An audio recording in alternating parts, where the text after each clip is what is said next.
Hello दोस्तों, तो बढ़ते हैं इस सीरीज के 7th एपिसोड की तरफ। एपिसोड के शुरुआत में देखते हैं कि शोएफांग दोबारा से जिलिन को ढूंढ के अपने रूम में ले आया। रूम का दरवाजा भी बंद कर देता है। इवन कि उसने अपने हाथ के साथ जिलिन को हथकड़ी लगा दी। कहने लगा कि अगर अभी भी तुम काम डाउन नहीं हुई तो मैं नियोन से कह दूंगा कि वो इस चाबी को ले जाकर किसी दरिया में गिरा दे। जिलिन को पता था कि ये कर भी सकता है, इसलिए खामोश हो गई। इधर शोएफांग उसे समझाने लगा कि पहले किसी भी तरह करके तुमने खुद को सेफ रखा, लेकिन अब की बात और है। मैं तुम्हारी जान को खतरे में नहीं डाल सकता। प्लीज तुम मेरी आंखों के सामने ही रहना इसी रूम में। जैसे ही ये सब कुछ खत्म हो जाएगा तो आई स्वेयर कि तुम्हें सारी आजादी दे दी जाएगी। इस बार मैं तुम्हें लास्ट चांस दे रहा हूँ। जो कहकर वो उसके हाथ खोलने लगा था। जिलिन भी उसकी बात मानने के लिए तैयार हो गई। कहने लगी कि ठीक है, तुम जाकर सोफा पर सो जाओ। वो बोला कि मैं क्यों सोफा पर सोऊं, लेकिन आखिरकार बेचारे को उसे बेड पर सुलाकर खुद सोफा पर ही सोना पड़ा और ऑप्शन भी तो नहीं था। एक सीन अगली सुबह का दिखाया गया, जहाँ जिहाई का असिस्टेंट कहता है कि मास्टर मुझे जिलिन को मारने का मौका ही नहीं मिल रहा क्योंकि वो दोनों हर वक्त साथ होते हैं। जबकि इधर शोएफांग ने जिलिन को अपने रूम में ही रखा हुआ था, उसे कोई काम भी करने नहीं देता। कहने लगा कि तुम मुझे ऐसे क्या घूर रही हो। वो बोली कि जब मेरे पास करने को कोई काम ना हो तो फिर तुम्हें ही घूरूंगी ना। तो सुनकर वो इसे भी काम दे देता है कि तुम मेरे लिए ये पेपर समेट दो। जिलिन तो खुशी खुशी से उसके पेपर समेटने लगी, जबकि इधर शोएफांग उसे देखने लग जाता है। फिर उसके पास जाकर उसे उठाते हुए टेबल पर बिठा देता है। कहने लगा कि मैं तो भूल ही गया था कि कल मैंने तुम्हें जिहाई से भी बचाया। जिलिन कहने लगी कि उसके बदले मैं तुम्हारे लिए पेपर समेट रही हूँ ना, पर ये बोला कि नहीं, ये काफी नहीं। उसे किस करने की कोशिश करता है, लेकिन जिलिन उसे खुद से दूर करते हुए बोली कि अब बस भी करो, मैं तुम्हें इतने सारे फेवर्स नहीं दे सकती। शोएफांग बोला कि ये सब कुछ मुझे बिल्कुल मेरे स्कूल की याद दिलाता है, और जिलिन कहती है कि हाँ मुझे भी। तब तक डोर पर नॉक होता है, जो कि नियोन ही था। काफी जल्दी में लग रहा था। शोएफांग को इशारा करके अपने पास बुलाया, फिर उसे कान में कुछ बात बता देता है। शोएफांग जाने से पहले जिलिन से कहने लगा कि मुझे कुछ जरूरी काम आ गया है, तुम रूम में ही रहना और अंदर से दरवाजा बंद कर लेना।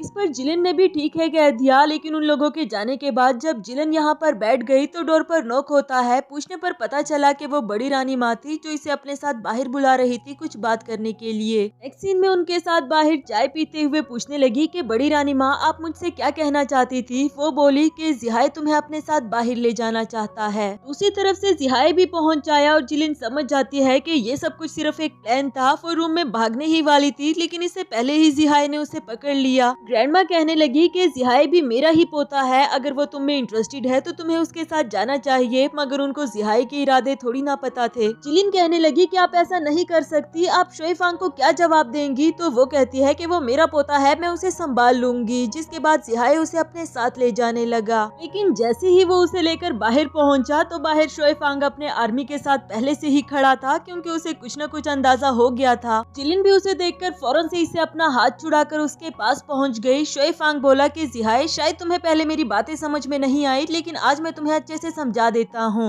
अगर दोबारा मैंने तुम्हारी नजरें इस लड़की की तरफ देखी या तुम में से किसी की भी, तो आई स्वेयर कि मैं तुम सबको शूट कर दूंगा। जिहाई कहता है कि सिर्फ एक लड़की की खातिर तुम मुझे शूट करने के लिए भी तैयार हो गए, जिस पर शोएफांग ने समझाया कि ये कोई आम लड़की नहीं, जिलिन ही वो लड़की है जिससे मैं शादी करना चाहता हूँ, और ये मेरी फियोंसी है। ये बात तुम में से कोई भी भूलने ना पाए। साथ ही उसने नियोन से कहा कि आज के बाद ये हमारे घर में नजर नहीं आना चाहिए। अगर कभी भी ये अंदर घुसने की कोशिश करे तो मेरी इजाजत से इसे वहीं पर गोली मार दो। जिहाई को भी खाली हाथ वहाँ से वापस जाना पड़ा। नेक्स्ट सीन में शोएफांग जिलिन से पूछ रहा था कि तुम ठीक हो ना, किसी ने तुम्हें हर्ट तो नहीं किया। जिलिन बोली कि मैं बिल्कुल ठीक हूँ, लेकिन तुम तो किसी जरूरी काम से गए थे ना। तो वो बोला कि हाँ मैं गया जरूर था, लेकिन जाते साथ ही मुझे तुम्हारी फिक्र होने लगी तो मैं जल्दी ही वापस लौट आया। आफ्टर दैट जिलिन कहती है कि तुमने बाहर वो नॉनसेंस बातें करके मुझे डरा ही दिया था। इधर शोएफांग सोचने लगा कि मैंने कौन सी नॉनसेंस बातें की थी, तो उसे याद आया कि वो जिलिन के बारे में कह रहा था कि मैं इससे शादी करूंगा। कहता है कि मैंने कुछ भी नॉनसेंस नहीं बोला, मैंने जो भी कहा बिल्कुल ठीक कहा। पर जिलिन बोली कि तुमने मुझसे तो नहीं पूछा ना, और ना ही मैंने तुम्हें हाँ कहा। शोएफांग ने भी उसे अच्छे से क्लियर कर दिया कि मुझे तुमसे पूछने की जरूरत है ही नहीं, क्योंकि मेरे होते हुए तुम किसी और की नहीं हो सकती। नेक्स्ट सीन में एक नए कैरेक्टर चेयरमैन को दिखाया गया। दादी माँ उसका काफी अच्छे से वेलकम करती है कि तुम आज ही तो अब्रॉड से वापस आई हो, मैंने तुम्हारे लिए खाना भी बनवा दिया है, चलो अंदर चलकर आराम करो। खाना खा लेने के बाद वो बेसब्री से शोएफांग का इंतजार कर रही थी कि वो अपने रूम से बाहर क्यों नहीं आ रहा, उसे मेरे बारे में पता तो है ना। दादी माँ बोली कि हाँ हाँ उसे पता है, कल रात वो थोड़ा सा थक गया था ना, इसलिए शायद देर से उठा हो, बस आता ही होगा। साथ ही उनको डर भी लग रहा था कि अगर चेयरमैन को जिलिन के बारे में पता चल गया तो यहाँ उसने जिलिन को देखा, उसे अपने पास बुलाया कि ड्रेसिंग से तुम कोई मेड तो नहीं लग रही। इससे पहले कि वो अपने बारे में कुछ बताती, इधर दादी माँ कहने लगी कि ये शोएफांग के डैड की 6th वाइफ है, मुझे इस पर रहम आ रहा था इसलिए इसे घर में ही रख लिया, तुम इसे मेड समझ लो। चेनमेंग काफी एटीट्यूडी थी, कहने लगी कि अब अगर तुम मेड हो तो तुम्हें ड्रेसिंग भी मेड्स वाली करनी चाहिए, वैसे तुम्हारा नाम क्या है? जिलिन ने अपना नाम बताया, पूछने लगी कि क्या मैं जान सकती हूँ कि आप कौन है? तो वो बोली कि मैं इस सिटी के चीफ कमांडर की इकलौती बेटी हूँ और शोएफांग की फियोंसी भी। यहाँ तो जिलिन की आंखें खुली की खुली रह गई। चेनमेंग कहने लगी कि तुम्हारे हस्बैंड की डेथ हो चुकी है तो तुम्हें ड्रेसिंग भी जरा संभाल कर करनी चाहिए, वैसे भी काफी खूबसूरत हो।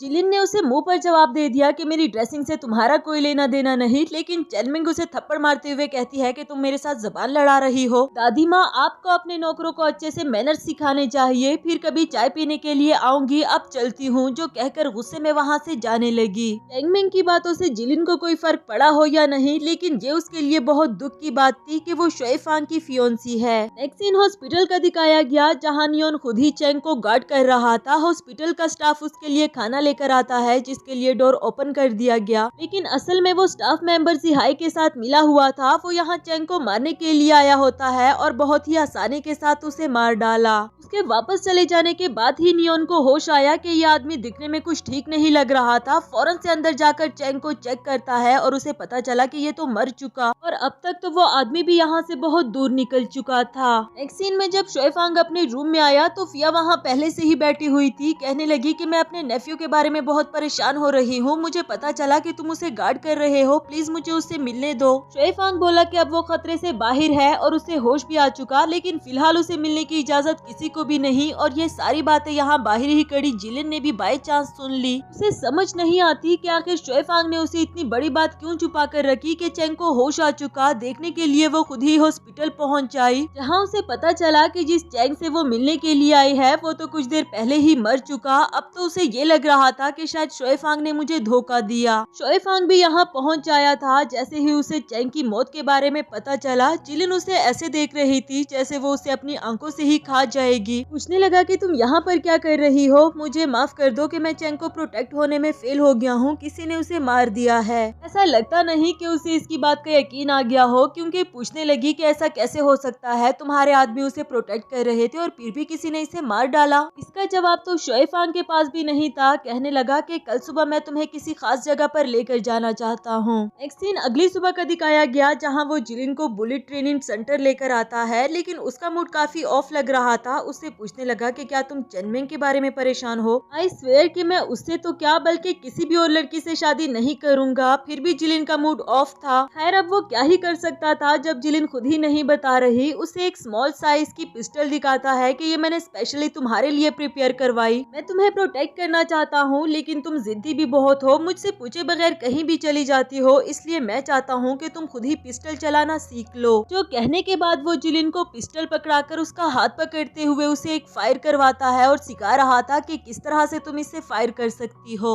जबकि जिलिन के इरादे कुछ ठीक नहीं लग रहे, वो पिस्टल अपने हाथ में लेकर शोएफांग पर ताम देती है। कहने लगी कि तुमने मुझसे झूठ क्यों बोला? वो बोला कि क्या कर रही हो, ये कोई मजाक नहीं, डेंजरस चीज है। नियोन और बाकी सिपाहियों ने भी इसे घेर लिया, मगर शोएफांग ने उन लोगों को पीछे रहने के लिए कहा। वो जिलिन से पूछने लगा कि तुम क्या कहना चाहती हो, प्लीज खुलकर कहो। जिस पर वो भी इसे खुलकर कहती है कि तुमने मुझसे झूठ बोला कि चेंग को होश नहीं आया, तुम उसे गार्ड कर रहे थे, फिर भी वो कैसे मारा गया। इसका मतलब तो ये हुआ कि तुम कभी भी मेरा साथ नहीं देना चाहते थे, बल्कि अपनी फैमिली की रिपुटेशन बचाना चाहते हो। क्योंकि पास्ट में उसने एक दफा जिलिन से कहा था कि कहीं तुम मेरी फैमिली के अगेंस्ट तो कुछ प्लॉट नहीं कर रही। पूछने लगा तो तुम्हें ये लगता है कि मैं फिया और उन बाकी सबके साथ मिला हुआ हूँ? जिलिन बोला कि हाँ बिल्कुल, वरना तो तुम मुझसे झूठ क्यों बोलते? मैं जानती हूँ कि इस पूरी दुनिया में मेरा कोई भी नहीं बचा, इसके बावजूद भी मैंने तुम पर ट्रस्ट किया, लेकिन अब तुमने भी मेरा ट्रस्ट तोड़ दिया है। शोएफांग कहता है कि हाँ मैंने तुमसे झूठ बोला था, पर तुम इस गन को नीचे रखो, मैं तुम्हें एक्सप्लेन करता हूँ। लेकिन वो काफी ज्यादा गुस्से में थी, फायर कर देती है कि दूर रहो, एक स्टेप पीछे हो जाओ। उसे भी इसकी बातें माननी पड़ रही थी, क्योंकि वो जानता था कि जिलिन इमोशनल हो चुकी है। इधर जिलिन ने उस पर एक फायर भी किया, जो कि साइड से ही गुजर गया। इस पर नियोन ने दोबारा से इसे घेर लिया, मगर शोएफांग बोला कि दूर रहो उससे, खबरदार अगर किसी ने भी इसे कोई नुकसान पहुंचाया तो। जिलिन को लग रहा था कि शायद वो अभी भी मुझे अपनी बातों में उलझाना चाहता है। उसने एक दूसरा फायर कर दिया, जो शोएफांग को हिट कर जाता है। तो जिलिन को भी सोल्जर्स ने घेर लिया। उसे तो खुद भी यकीन नहीं आ रहा था कि मेरे हाथ से ये गोली चली कैसे। पर दूसरी तरफ हम देखते हैं कि ये गोली उसने नहीं चलाई बल्कि जिहाई के एक आदमी ने चलाई थी। यहाँ जिलिन उसे देखते हुए काफी ज्यादा इमोशनल हो गई थी। उसे शोएफांग के साथ गुजारे हुए वो सारे लम्हे याद आ रहे थे जब जब शोएफांग ने उसे प्रोटेक्ट किया, उसे दूसरों से बचाया, इवन के इसके जख्म भी उसने खुद खा लिए थे। चाहे उसका दिल नहीं मानता कि शोएफांग ने उसे धोखा दिया, पर अब वो दिल की सुनना भी नहीं चाहती, इसलिए कोल्ड हर्ट होकर उसे देख रही थी। दिल ही दिल में कहती है कि काश ये सब कुछ ना हुआ होता, काश कि हमारी लाइफ एक हैप्पी लाइफ होती। इसी के साथ हमारा ये वाला एपिसोड भी खत्म हुआ।